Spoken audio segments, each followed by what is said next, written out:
എന്ന് പറഞ്ഞിട്ട് എന്താ കാര്യം? പറയുമ്പോ വലിയ കോടീശ്വരന്റെ ഭാര്യ, കോടിക്കണക്കിന് സ്വത്തുക്കളുടെ ആസ്തിയുള്ളവൾ. പക്ഷെ ഇതിലൊക്കെ എന്താ കാര്യം? ഇപ്പോഴും ഈ വീട്ടിലെ ഒരു വേലക്കാരിയായിട്ട് കഴിയാനാണ് വിധി.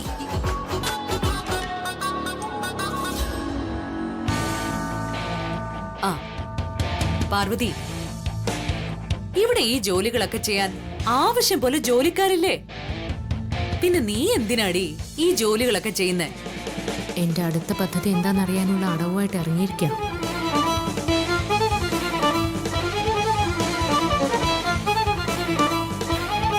പാർവതി, ഞാൻ ചോദിച്ചത് നീ കേട്ടില്ലേ? എന്തിനാ കൊച്ചെ നീ ഈ ജോലികളൊക്കെ ചെയ്യുന്നേന്ന്? പ്രഭാവതി അമ്മ, നിങ്ങൾ ഇപ്പൊ ഈ ചോദ്യം എന്നോട് ചോദിച്ചതിന് പിന്നിലുള്ള ഉദ്ദേശശുദ്ധിയൊക്കെ എനിക്ക് മനസ്സിലാവുന്നുണ്ട്. ഇതേ എന്നോടുള്ള അനുകമ്പ കൊണ്ടൊന്നും ചോദിക്കുന്നതല്ല. ഞാൻ ഇവിടെ ഈ പണികൾ എടുക്കുന്നതിൽ നിങ്ങൾക്ക് സന്തോഷമല്ലാതെ മറ്റൊന്നുമില്ലെന്ന് എനിക്ക് നന്നായിട്ടറിയാം. പാർവതി, നീ വെറുതെ എന്നെ തെറ്റിദ്ധരിച്ചിരിക്കുക. എനിക്ക് നിങ്ങളെക്കുറിച്ച് ശരിയായ ധാരണകളേ ഉള്ളൂ പ്രഭ.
ഉണ്ടാവണ്ടേ? അവർക്ക് കുഞ്ഞുങ്ങൾ വേണം. അതൊക്കെ ഒന്ന് പറഞ്ഞു കൊടുക്ക്. അവർക്ക് കുഞ്ഞുങ്ങളുണ്ടായ കാലങ്ങളായി നിങ്ങൾ മോഹിക്കുന്ന ആ സ്വത്തൊക്കെ നിങ്ങൾക്ക് തന്നെ അങ്ങ് അനുഭവിക്കാലോ. അതുകൊണ്ട് പ്രഭാവതി അമ്മ വെറുതെ എന്നെ ചുറ്റിപ്പറ്റി തിരിയാതെ ഞാൻ പറഞ്ഞതങ്ങ് ചെയ്യാൻ നോക്ക്.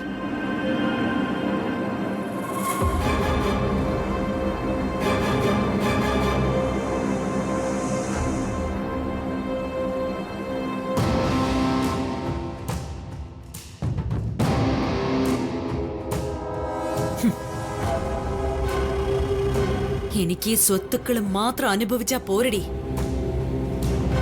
എന്നെ പലവട്ടം പരാജയപ്പെടുത്തിയ നിന്നോട് എനിക്ക് പകരം വീട്ടണം.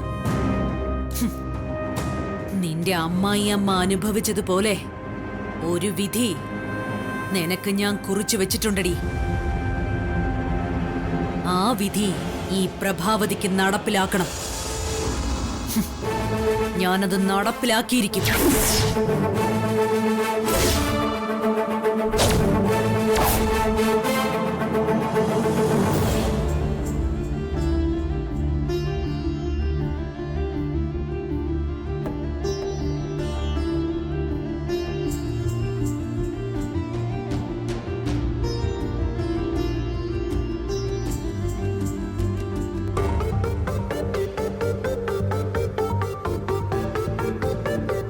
മാറുണ്ട് മാറിയിക്ക്. എന്താ സാറേ, എന്തു പറ്റി? ഒന്നും പറ്റിയില്ല. എന്തോ ഉണ്ട്. മുഖം വല്ലാതെ വാടിയിരിക്കുന്നല്ലോ. സാറിന് സുഖമില്ലേ?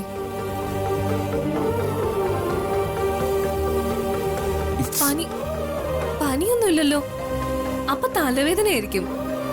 തലവേദനയാണോ സാറേ? തലവേദനയാണെങ്കിൽ ഞാൻ ബാം എടുത്തോണ്ട് വന്ന് പുരട്ടിത്തരാം. എന്റെ കൈകൊണ്ട് സാറിന് ബാം പുരട്ടി തന്നാ സാറിന്റെ തലവേദന അപ്പൊ പമ്പ കിടക്കും. ഞാൻ ബാം എടുത്തിട്ട് വരട്ടെ? ബാം എടുത്തിട്ട് വരട്ടെ എന്ന്. ബാമും വേണ്ട, ഒരു കുന്തോ വേണ്ട. നീയാ ഇപ്പൊ എന്റെ തലവേദന. ഞാനോ? ഞാൻ എന്ത് ചെയ്തു? ദേ പല്ലവി, എന്നെ കൊണ്ടൊന്ന് പറയിപ്പിക്കരുത്. നീ ഇവിടെ എന്തൊക്കെയാ കാണിക്കുന്നത്? പാല്, നട്ട്സ്, ഡേറ്റ്സ്, പഞ്ചാമൃതം, പിന്നെ നിന്റെ മുരിങ്ങയ്ക്കകത്തോരണം. സാറേ, അതൊക്കെ ഞാൻ എന്തിനാ തരുന്നതെന്ന് സാറിനോട് വ്യക്തമായിട്ട് പറഞ്ഞിട്ടുണ്ടല്ലോ. ഇവിടുത്തെ സ്വത്തുക്കളും നമുക്ക് വന്ന് ചേരണമെങ്കിൽ നമ്മൾ വെറുതെ ഇരുന്നാ പറ്റില്ല. സാർ ഒന്ന് ആക്റ്റീവ് ആകണം. ഇവിടെ നിൽക്കാതെ കയറി പോടി. സാർ, നിന്നോട് പോവാനാ പറഞ്ഞത്. ഇനിയും നിന്റെ സംസാരം കേട്ടുന്ന എനിക്ക് ഭ്രാന്ത് പിടിക്കും. സാർ, ഇതൊന്നും നിസ്സാരമായ സ്വത്തല്ല. സ്വത്ത് എനിക്ക് സ്വത്തും വേണ്ട, ഒന്നും വേണ്ട. സ്വസ്ഥത കിട്ടിയാ മതി. രാത്രി ഇത് പറഞ്ഞ് പറഞ്ഞ് നേരം വിളിപ്പിച്ചു. അത് കാരണം ഒരു പോളെ കണ്ണടയ്ക്കാൻ പറ്റിയിട്ടില്ല. ഒന്ന് പോകുന്നുണ്ടോ? സാറേ, പല്ലവിയ പറയുന്നേ, ഈ സ്വത്ത് നമുക്ക് തന്നെ കിട്ടിയിരിക്കും. സാറിന്റെ ഈ താല്പര്യക്കുറവ് മാറ്റിയെടുക്കാൻ എനിക്കറിയാം. ഞാനൊന്ന് പറ്റുമോന്ന് നോക്കട്ടെ.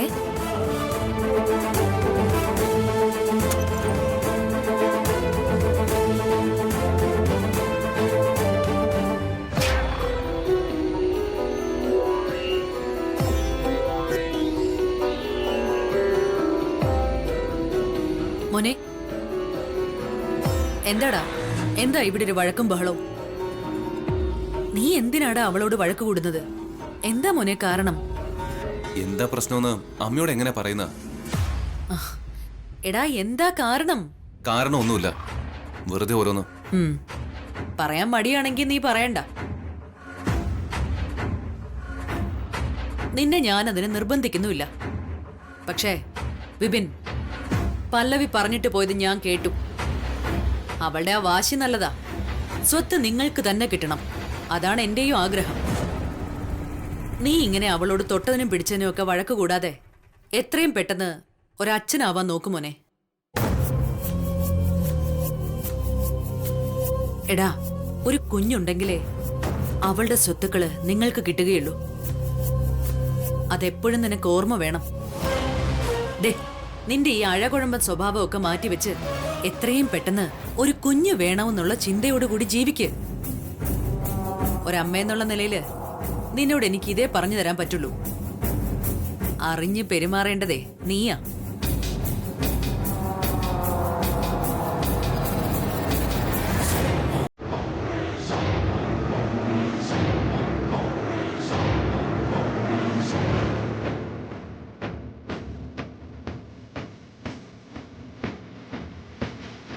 വേദന മാറിയില്ലേ? വിശാൽ ബ്രോ കൈപിടിച്ച് ശരിയാക്കിയപ്പോ വേദന കുറവായിരുന്നു. ഇപ്പൊ വീണ്ടും ചെറുതായി വേദനിക്കാൻ തുടങ്ങിയിരിക്കുക. രാത്രി വരെ ചെറിയ വേദന ഇടയ്ക്കിടയ്ക്ക് ഉണ്ടാവുമെന്നാണ് വിശാൽ പറഞ്ഞത്. ഒന്ന് സഹിക്കേ, നേരം വെളുക്കുമ്പോൾ വേദന മുഴുവൻ മാറിക്കോളും. മാറിയാ മതിയായിരുന്നു. ഇല്ലെങ്കിൽ ബ്രോയെ വിളിച്ച് ഒന്നുകൂടി തടവിക്കണം.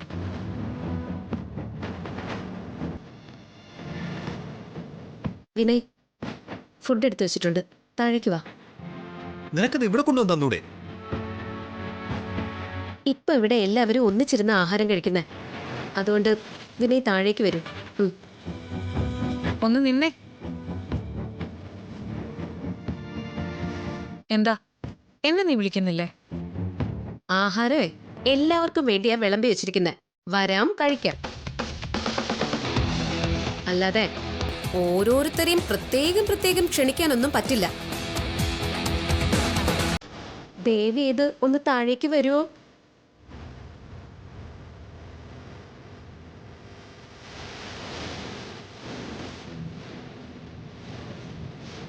എന്താ അവളുടെ അഹങ്കാരം? അടിച്ചവളുടെ പത്തി മടക്കണം. എങ്ങനെയാ അവളെ ഒന്ന് അടക്കുന്നേ? അതിനൊക്കെ വഴി കാണും. നീ ഇപ്പൊ എൻ്റെ കൂടെ വാ. ഈ കൈയും വെച്ച് ഞാൻ ഇങ്ങനെ ആഹാരം കഴിക്കും? ഞാനില്ലടോ, താൻ കൂടെ വാ.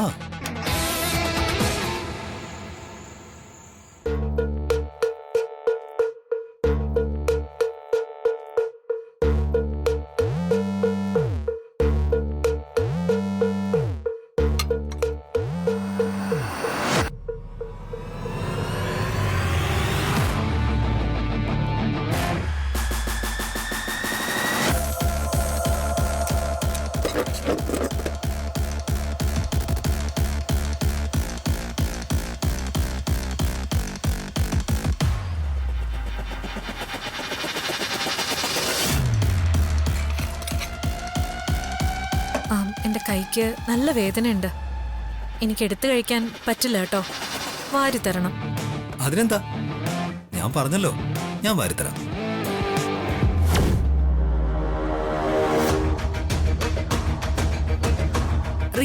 റിയയുടെ കൈക്ക് എന്ത് പറ്റി? അത് ബാത്റൂമിൽ കാല് തെറ്റി വീണു. വീണതിന്റെ ഇടയിൽ കൈയൊന്നുളുക്കി. നല്ല വേദനയുണ്ട്. അല്ല, നിന്റെ വേദന ഇതിന് മാറിയില്ലേ? ഇല്ല ബ്രോ, വീണ്ടും തടവേണ്ടി വരുന്നാ തോന്നുന്നേ. അതിന്റെ ആവശ്യമൊന്നുമില്ല. ഇന്ന് രാത്രി അത് തനിയെ മാറിക്കോളും. ബ്രോ തടവി തന്നോണ്ടാ ഇപ്പൊ ഇത്തിരിയെങ്കിലും ആശ്വാസം ആയത്.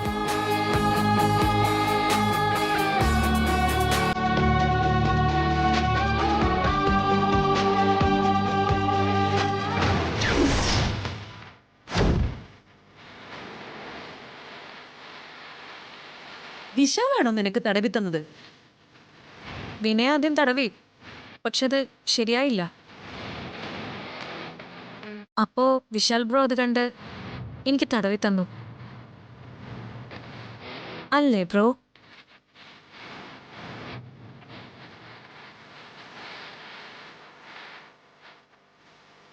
ആ കർഗി, കുറച്ചൊരു കറി വിളമ്പിയേ. ആ മതി.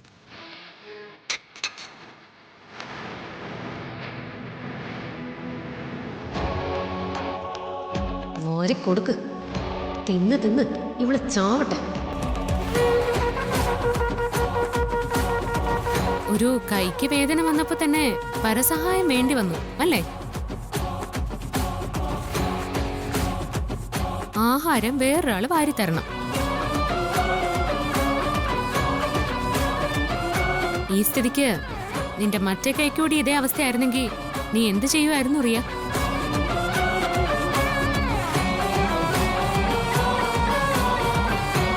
ഇവളിനി എന്റെ ഇടത് കൈ കൂടെ ഒടിക്കോ? വിനയ്, എനിക്ക് മതി. ഞാൻ എഴുന്നേക്കുവാ. ഏയ്, എന്തു പറ്റി? ഒന്നുമില്ല.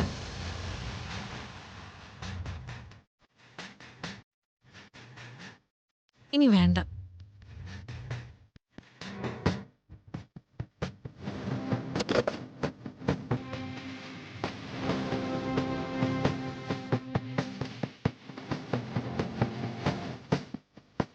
ഇരിക്കടാ അവിടെ. അല്ല, എന്താ അമ്മേ? അവൾക്ക് വേണ്ടാത്തതുകൊണ്ടല്ലേ അവൾ എഴുന്നേറ്റ് പോയത്.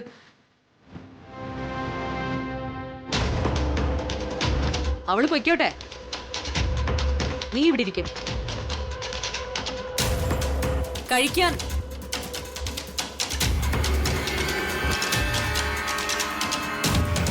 ഗർഗി, നീ അവന് കുറച്ച് വിളമ്പിക്കൊടുത്തേ.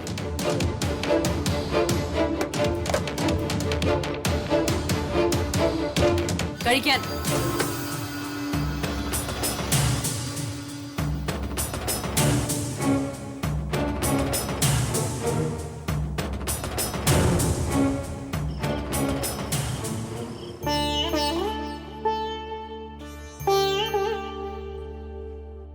പാർവതി, പാർവതി, നീ ഇതുവരെ ഫുഡ് കഴിച്ചില്ലേ? അത് ഞാൻ ആ, ഒന്നും പറയണ്ട. നീ ഈ വീട്ടിലെ ജോലികളെല്ലാം തീർത്ത് കഴിഞ്ഞ് ഞങ്ങളൊക്കെ ആഹാരം കഴിച്ചോ, ഇനി ആരെങ്കിലും ആഹാരം കഴിക്കാനുണ്ടോന്നൊക്കെ അന്വേഷിച്ചില്ലേ? എന്നിട്ട് നീ ഇന്ന് രാത്രി ഇതുവരെ ഒന്നും കഴിച്ചുമില്ല. എനിക്കത് മനസ്സിലായതുകൊണ്ടാ ഞാൻ ഇതെടുത്തോണ്ട് വന്ന. എന്തു പറ്റി? എന്താ നീ കഴിക്കാത്തെ? എനിക്ക് തീരെ വിശപ്പില്ല ഗാർഗി. രാത്രി ഒരുപാട് വൈകി കഴിഞ്ഞാ സാധാരണ ഞാനൊന്നും കഴിക്കാറില്ല. അതാ ശീലവും. ആ ശീലമൊന്നും എനിക്കറിയണ്ട. അത്താഴം മുടക്കാൻ പറ്റില്ല. ഭക്ഷണം കൃത്യമായിട്ട് കഴിച്ചേ പറ്റൂ. ഇനി മുതൽ നിന്റെ ശരീരം നീ നന്നായിട്ട് ശ്രദ്ധിക്കണം. നീ എവിടെ ഇരുന്നേ, ഞാൻ വാരത്തരാം. ഉഫ്, വേണ്ട ഗാർഗി. അതെന്താ? ഞാൻ വാരത്തന്നാ നീ കഴിക്കില്ലേ? അയ്യോ, അങ്ങനെയൊന്നും അല്ല. എന്നാ അവിടെ ഇരിക്ക്. ഇരുന്നേ, ഇരിക്ക്.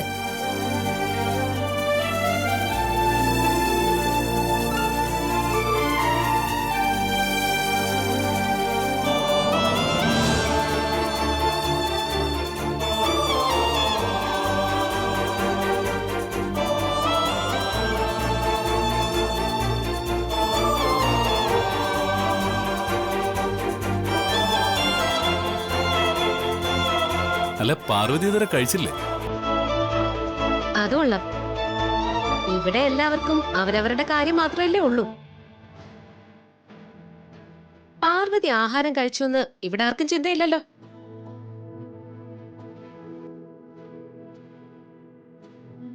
ഗാർഗി, പാർവതി എന്താ ആഹാരം കഴിക്കാത്തെ? ഇവൾക്ക് രാത്രി ഒരു നേരം കഴിഞ്ഞാ ആഹാരം തൊണ്ടയിൽ നിന്ന് ഇറങ്ങില്ല പോലും. അത് ശീലമായി പോയി സർ. രാത്രി വൈകിയ ഞാൻ ആഹാരമൊന്നും കഴിക്കില്ല. അല്ല, അങ്ങനെ കഴിക്കാതിരുന്നാൽ എങ്ങനെയാ? അങ്ങനെ അങ്ങോട്ട് ചോദിക്കും ബ്രോ. ഇവിടുത്തെ എല്ലാവരുടെയും കാര്യം ഇവള് നന്നായിട്ട് ശ്രദ്ധിക്കും. സ്വന്തം കാര്യം വരുമ്പോ ഏഹെ. പാർവതിയെ എപ്പോഴും ഇതുപോലെ തന്നെയാ. ഇദ്ദേഹത്തിന്റെ കാര്യത്തെക്കുറിച്ച് ഇദ്ദേഹത്തിന് ഒരു ചിന്തയുമില്ല. തന്നെ പൂജിച്ചിട്ട് വേണം ഈശ്വരനെ പോലും പൂജിക്കാൻ. അത് ഞാൻ പറയാതെ തന്നെ പാർവതിക്ക് നന്നായിട്ട് അറിയാവുന്നതല്ലേ. അങ്ങനെ പറഞ്ഞു കൊടുക്ക് ഗാർഗി. ബ്രോ വിഷമിക്കണ്ട. ഇവളെ ഇനി കൃത്യസമയത്ത് ആഹാരം കഴിപ്പിക്കുന്ന കാര്യം ഞാൻ ഏറ്റു. ശരി ശരി.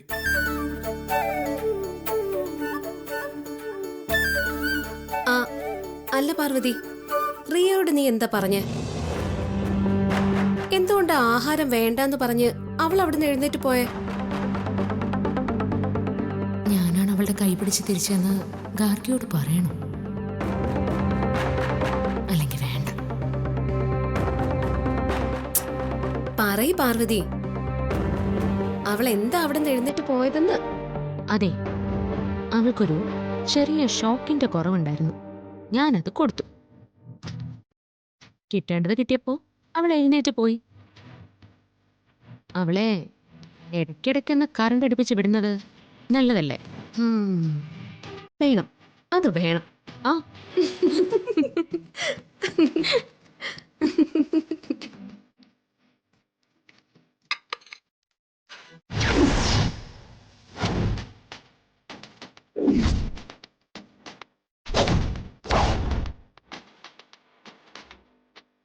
ജാം പുരട്ടാൻ കത്തി വേണ്ട അറിയാം.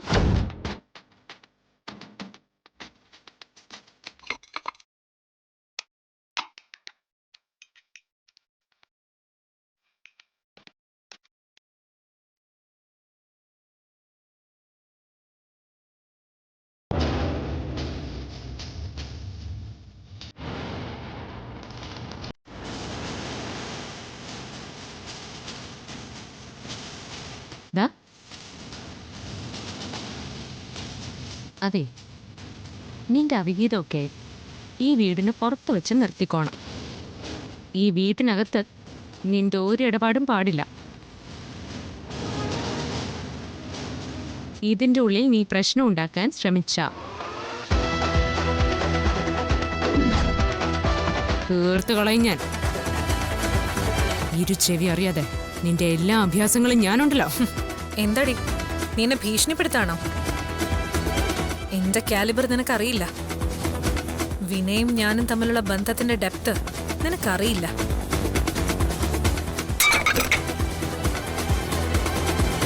ഡി, ഈ വീട്ടിൽ ആരും പട്ടിണി കിടക്കരുതെന്ന് ആഗ്രഹിക്കുന്ന ആളാ ഞാൻ. ആ എന്നെ കൊണ്ട് നിനക്കിവിടെ ആഹാരം ഇല്ലെന്ന് പറയിപ്പിക്കാനുള്ള ഇടം വരുത്തരുത് നീ.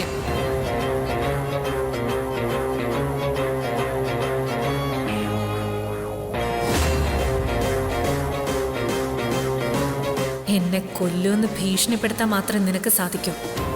പക്ഷെ റിയ അങ്ങനെയല്ല. കൊല്ലേണ്ടി വന്നാ നിന്നെ ഞാൻ കൊന്നിരിക്കും.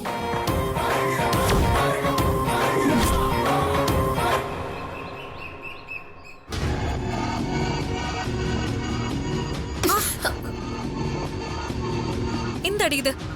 നിനക്കെന്ത് കണ്ണ് കണ്ടൂടെ? നീ ഇതെങ്ങോട്ടേ ചാടിത്തുള്ളി പോകുന്നേ? നീയല്ലേ കണ്ണു കാണാൻ വയ്യാതെ എന്റെ ദേഹത്തേക്ക് ഒന്ന് കേറിയത്. എന്നിട്ട് നീ എന്നോട് ചൂടാവുന്നോ? ഓഹോ, അത് കൊള്ളാലോ. വാദി ഇപ്പൊ പ്രതിയായോ? പൊന്നുമോളെ, എന്നോട് നീ വിളച്ചിലെടുക്കാൻ നിക്കല്ലേ. നിന്റെ ഈ വീറും വാശിയൊന്നും എന്നോട് ചെലവാവില്ല. അതുപോലെ തന്നെയാ ഞാനും. നിന്റെ അഭ്യാസമൊന്നുമേ എന്റെ അടുത്തും വേണ്ട. എനിക്ക് നിന്നോട് ചില കാര്യങ്ങളൊക്കെ പറയാനുണ്ട്. അയ്യോ, അത് കേൾക്കാനുള്ള സമയമൊന്നും എനിക്കില്ല. എനിക്ക് അത്യാവശ്യമായിട്ടൊരിടം വരെ പോണം. പോയിട്ട് വന്നിട്ട് വേണമെങ്കിൽ നിന്റെ തിരുവചനങ്ങൾക്ക് ചെവി ഓർക്കാം. മാറി നിക്കടി. ഏയ്.